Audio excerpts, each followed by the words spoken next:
جی ہاں، اس شکل میں زکوٰۃ ادا ہو جائے گی۔ آپ کے سوال کی وساطت سے مزید ہم ایک بات عرض کرتے ہیں، نظر کا معاملہ ہو، کفارے کا معاملہ ہو، صدقۃ الفطر کا معاملہ ہے یا زکوٰۃ کا معاملہ ہے، عشر کا معاملہ ہے، اس میں اگر آپ کوئی جنس دینا چاہیں آپ جنس دے سکتے ہیں، آپ رقم دینا چاہیں آپ رقم دے سکتے ہیں، کوئی سامان دینا چاہیں آپ سامان دے سکتے ہیں۔ تو یہ جو انسان پر چیزیں لاگو ہیں، مثلا عشر ہے تو عشر میں آپ گندم دے دیں تب بھی بہتر ہے، گندم کے بجائے قیمت دے دیں تب بھی بہتر ہے۔ زکوٰۃ میں آپ سمارٹ فون، اس کی مارکیٹ ویلیو آپ لگوا لیں، جتنے کا ہے اتنے مقدار میں آپ کسی غریب کو دے سکتے ہیں، آپ راشن خرید کر دے سکتے ہیں، آپ نقدی روپوں میں دے سکتے ہیں۔ تو ان چیزوں میں یہ لازم نہیں ہے کہ خاص نقدی ہی دی جائے، بلکہ نقدی دینا بھی جائز ہے، سامان دینا بھی جائز ہے، راشن دینا بھی جائز ہے، کوئی اور چیز جو قیمت والی ہو وہ خرید کر دینا وہ بھی جائز اور درست ہے، اس سے آپ کی زکوٰۃ ادا ہو جائے گی۔ محمد معاذ صاحب نے یو پی انڈیا سے سوال پوچھا ہے، لکھتے ہیں السلام علیکم ورحمۃ اللہ وبرکاتہ۔ وعلیکم السلام ورحمۃ اللہ وبرکاتہ۔ امید ہے کہ آپ حضرت والا بخیر وعافیت ہوں گے۔ الحمدللہ، اللہ تعالیٰ کا احسان ہے۔ حضرت سوال یہ ہے کہ تراویح کی نماز میں سجدہ سہو واجب ہو گیا اور کم علمی کی وجہ سے سجدہ سہو نہ کیا گیا، تو کیا اب نماز کا اعادہ ضروری ہوگا؟ اگر اعادہ ضروری ہے تو کیا ان 2 رکعتوں میں پڑھا گیا قرآن بھی لوٹایا جائے گا؟ اگر اسی وقت آپ کو علم ہو چکا ہے کہ سجدہ سہو لازم تھا کسی واجب کے ترک کی وجہ سے یا کسی فرض کو مقدم یا مؤخر کرنے کی وجہ سے یا فرض میں تکرار کی وجہ سے، تو پھر آپ نے سجدہ سہو کرنا تھا لیکن سجدہ سہو نہیں کر سکے، تو وقت کے اندر اگر معلوم ہو گیا تو آپ تراویح دوبارہ پڑھیں، یعنی جو 2 رکعت ہے دوبارہ پڑھیں، البتہ اس میں جو قرآن کریم پڑھا گیا ہے قرآن کریم کو دوبارہ پڑھنے کی حاجت نہیں ہے، اور اگر وقت گزر چکا ہے تو بس وہ قبول ہو گئی، اور اس میں جو پڑھا گیا قرآن ہے وہ بھی آپ نے دوبارہ اعادہ اس کا نہیں کرنا۔ ایک بات واضح سمجھنی چاہیے کہ قرآن کریم کا اعادہ تراویح میں اس صورت میں ہوتا ہے کہ جب تراویح بالکل باطل ہو جائے۔ جب تراویح باطل نہیں ہوئی، محض اس میں ایک واجب چھوٹا ہے جس کی وجہ سے سجدہ سہو لازم آیا ہے، تو اس وجہ سے تراویح ہو گئی ہے، البتہ اعادہ اس کا وقت کے اندر کرنا جو واجب ہوتا ہے اس میں قرآن کریم کی تلاوت کو دوبارہ نہیں پڑھا جاتا، اس لیے وقت ہو تو اس کا اعادہ کر لیا جائے، صرف 2 رکعتوں کا، قرآن کریم کا اعادہ نہ کیا جائے، اور اگر وقت گزر چکا ہو تو پھر ان 2 رکعتوں کا بھی اعادہ نہ کیا جائے۔ محمد نسیم قمر صاحب سیتا پور یو پی انڈیا سے آپ سوال پوچھتے ہیں السلام علیکم ورحمۃ اللہ وبرکاتہ۔ وعلیکم السلام ورحمۃ اللہ وبرکاتہ۔ ایک شخص عشاء کے وقت مسجد میں آیا، جب آیا تو اس وقت عشاء کی نماز ہو چکی تھی، اس کے بعد تراویح پڑھ رہے تھے۔ معلوم یہ کرنا ہے کہ اب یہ شخص تراویح میں شامل ہو جائے یا پھر عشاء کے فرض و سنت ادا کر کے پھر تراویح میں شریک ہو، جواب دے کر ممنون و مشکور ہوں۔ دیکھیے، تراویح کی تعریف یہی ہے کہ تراویح اس نماز کو کہا جاتا ہے جو رمضان شریف کی راتوں میں عشاء کی نماز کے بعد، عشاء کے فرائض کے بعد پڑھی جاتی ہے۔ اگر کوئی شخص ایسے وقت میں آیا، فرض ہو چکے ہیں اور تراویح لوگ شروع کر رہے ہیں، تو اس کو چاہیے کہ پہلے اپنے فرض پڑھ لے، پہلے فرض پڑھے، اس کے بعد 2 رکعت سنت موقدہ کرے اور اس کے بعد پھر تراویح میں شامل ہو جائے۔ اگر کوئی شخص ایسے وقت میں آیا اور آ کر ڈائریکٹ وہ تراویح میں شامل ہو گیا اور بعد میں اس نے فرض پڑھے ہیں، تو یہ اس کی تراویح شمار نہیں ہوگی، فرض کی ادائیگی کے بعد پھر دوبارہ تراویح پڑھنی ہوگی۔ اس لیے آپ نے جو صورتحال لکھی ہے، ایسی صورتحال میں آنے والے شخص کے لیے بس حکم یہی ہے، اپنے فرض پڑھے، سنت موقدہ پڑھے اور اس کے بعد تراویح میں شامل ہو جائے۔ جتنی تراویح اس نے پڑھ لی، مثلا فرض اور سنت موقدہ پڑھنے کے دوران 6 رکعت تراویح گزر چکی تھی، تو باقی ماندہ 14 رکعتیں تو امام صاحب کے ساتھ پڑھ لے، اس کے بعد امام صاحب وتر پڑھائیں گے تو وتر بھی امام صاحب کے ساتھ پڑھ لے، اور اس کے بعد پھر اس شخص کو چاہیے کہ یہ شخص جو 6 رکعتیں اس سے چھوٹ چکی تھی تراویح کی ان کو پڑھ لے، تو اس طرح انشاءاللہ اس کی 20 رکعت مکمل ہو جائے گی۔ محمد نسیم اختر صاحب دربھنگا بہار انڈیا سے آپ سوال کرتے ہیں، السلام علیکم ورحمۃ اللہ وبرکاتہ۔ وعلیکم السلام ورحمۃ اللہ وبرکاتہ۔ مفتی صاحب، میرا سوال یہ ہے کہ میں ایک حلقے کا دینی طور پر ایک ذمہ دار ہوں۔ مکان کی بنیاد رکھنے میں مجھے بلایا جاتا ہے، اس کی شرعی صورت اور طریقہ کار کیا ہونا چاہیے؟ جواب سے نوازیں، کرم ہوگا۔ دیکھیے، اس بارے میں کوئی مسنون عمل تو منقول نہیں ہے، البتہ یہ ہے کہ بزرگان دین جب جہاں جاتے ہیں تو وہاں جب آپ تشریف لے جائیں تو وہاں دعا کر لیں، وہاں خیر کی دعا کر لیں، اس مکان کے اندر برکت کی دعا کر لیں، اور اس مکان کو اللہ تعالیٰ شرور سے، فتن سے، فسادات سے محفوظ رکھے، اس کی دعا کر لیں۔ اس موقع پر اگر سورۃ البقرہ کو پڑھ لیا جائے تب بھی بہت اچھا اور عمدہ ہے۔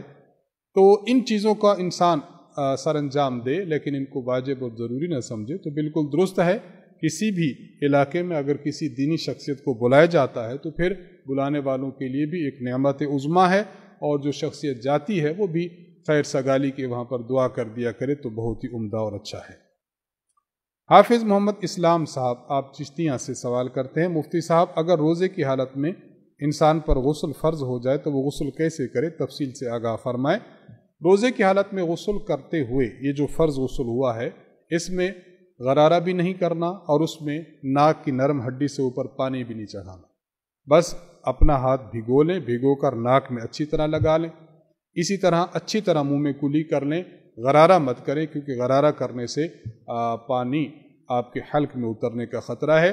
بس آپ اپنے ناک کے اندرونی حصے کو بھی اچھی طرح دھو لیں اور کلی بھی اچھی طرح کر لیں اور اپنے جسم پر اچھی طرح پانی بہا دیں تو انشاءاللہ آپ کا فرض غسل ادا ہو جائے گا۔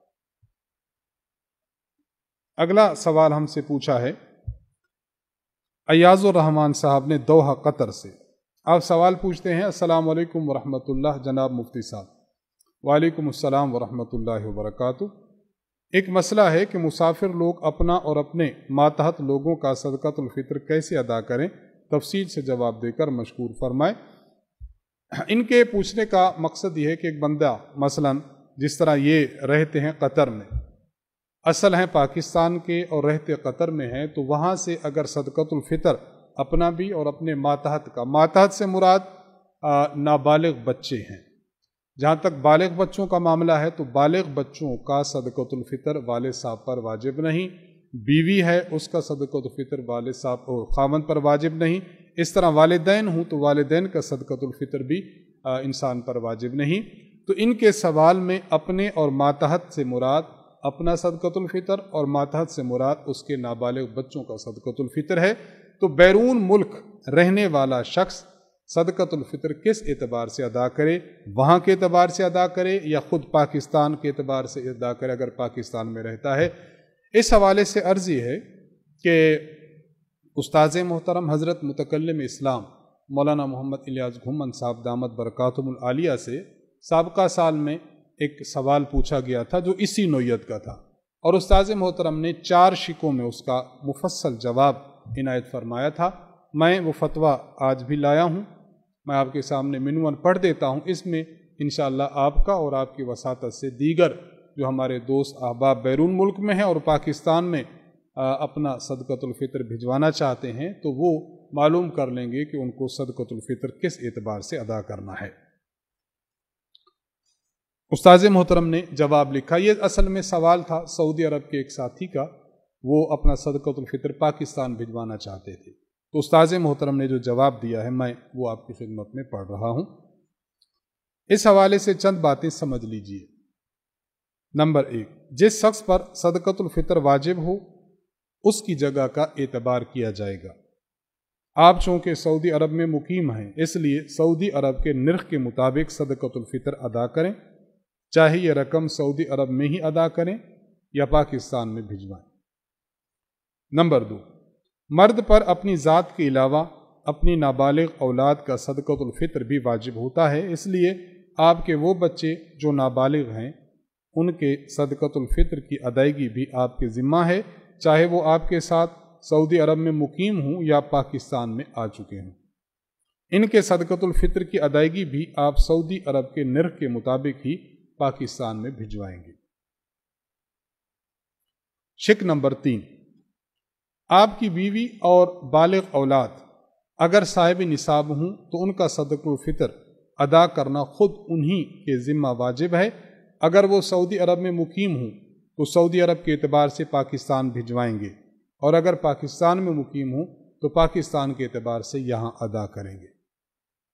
نمبر 4، اگر آپ اپنی بیوی اور بالغ بچوں کا صدقۃ الفطر ان کی اجازت سے خود ادا کرنا چاہیں تو بیوی بچوں کے سعودی عرب میں ہونے کی صورت میں تو سعودی عرب کے نرخ کا اعتبار کریں گے، اور اگر بیوی بچے یہاں پاکستان میں ہوں تو پاکستان کے نرخ کے اعتبار سے ادا کرنا بھی جائز ہے، لیکن بہتر یہ ہے کہ ادائیگی سعودی عرب کے نرخ کے مطابق ہی بھجوائیں، کیونکہ اس میں فقراء اور مساکین کا نفع زیادہ ہے۔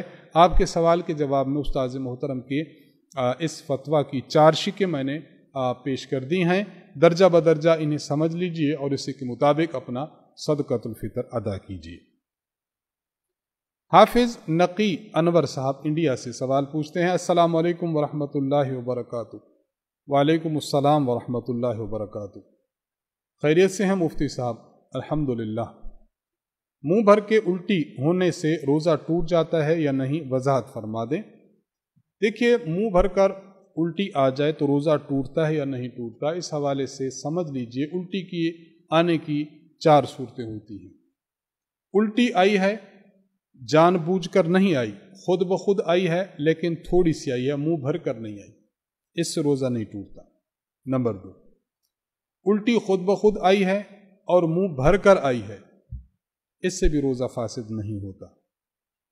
نمبر 3، ایک انسان نے الٹی خود کی ہے لیکن الٹی تھوڑی سی آئی ہے، اس سے بھی روزہ نہیں ٹوٹتا۔ چوتھی صورت، الٹی انسان خود بخود کرے اور منہ بھر کر کرے، اس ایک صورت میں صرف روزہ ٹوٹ جاتا ہے۔ تو آپ کے سوال کے جواب میں چوتھی شق قابل لحاظ ہے کہ الٹی انسان خود کرے اور منہ بھر کر آئے کہ اس کو روکنا اس کے لیے دشوار گزار ہو جائے، تو ایسی صورت میں روزہ ٹوٹ جاتا ہے، وگرنہ روزہ نہیں ٹوٹتا۔ باقی ایک بات یہ بھی ذہن میں رکھ لی جائے، پہلی جو 3 صورتیں ہیں اس میں الٹی آئی تھی، اس نے الٹی کو پھر تھوڑی سی بھی الٹی اس نے اپنے حلق کی طرف اندر لوٹا دی تو اس سے بھی اس کا روزہ ٹوٹ جائے گا۔ اس تفصیل کے ساتھ اس مسئلہ کو سمجھ لینا چاہیے۔ اگلا سوال ہم سے پوچھا ہے اسامہ شعیب صاحب نے خوشاب سے، حضرت اگر مسجد کی توسیع کرنی ہو اور وہ جگہ تنگ پڑ جائے اور نقشہ ایسا ہو کہ وہاں توسیع کی گنجائش نہ ہو یا وہاں مسجد کو بڑھانے سے اس کا روب جاتا رہے، تو کیا ساتھ والی جگہ مسجد تعمیر کر کے پہلے والی جگہ مدرسے کے کمرے، وضو خانہ وغیرہ بنانا درست ہے؟ بالکل درست نہیں ہے۔ یہ بات واضح رہنی چاہیے کہ شریعت مطہرہ کا ایک اصول ہے، اگر کسی جگہ پر آپ نے مسجد بنا دی ہے تو وہ تا قیام قیامت مسجد ہی کے حکم میں ہے، اس کو کسی اور مصرف میں لانا جائز نہیں ہے۔ آپ نے جو مسجد کی بات کی ہے تو مسجد کو وسیع کر لیں، باقی روب اور دبدبا مسجد کا ویسے ہی ہوا کرتا ہے، اس سے انشاءاللہ کوئی فرق نہیں پڑے گا۔ مسجد الگ جگہ بنانا اور اس جگہ کو مدرسے کے کمروں میں اور وضو خانہ میں تبدیل کرنا یہ بالکل ناجائز ہے، اس طرح کرنا جائز نہیں ہے۔ محمد یحییٰ عالم صاحب آسام انڈیا سے سوال کرتے ہیں، السلام علیکم ورحمۃ اللہ وبرکاتہ۔ وعلیکم السلام ورحمۃ اللہ وبرکاتہ۔ مفتی صاحب، امید ہے کہ خیریت سے ہوں گے؟ الحمدللہ۔ میرا سوال یہ ہے کہ بسم اللہ کو مختصراً 786 کے عدد کا لکھنا کیسا ہے؟ دیکھیے، اس بارے میں تھوڑی سی میں تفصیل کرنا چاہوں گا۔ ہمارے بعض اسلاف اور بعض قریب کے اکابر نے بعض تحریرات میں 786 کا لفظ لکھا ہے۔ یہ بات واضح رہے کہ اگر کوئی 786 لکھتا ہے تو اس کو ناجائز اور حرام نہیں کہہ سکتے، پہلی بات۔ دوسری بات، 786 دراصل علم الاعداد میں یہ بسم اللہ الرحمن الرحیم کے اعداد کا مجموعہ ہے۔ گویا بسم اللہ الرحمن الرحیم لکھنے کے بجائے 786 لکھنا یہ محض ایک علامت شمار ہوگی کہ آپ نے اس مقام پر بسم اللہ پڑھا ہے۔ مثلا میں کاتب ہوں، کاتب نے 786 لکھا تو اس کا معنی جو شخص بھی میری تحریر کو پڑھے گا وہ یہ سمجھ جائے گا کہ 786 لکھ کر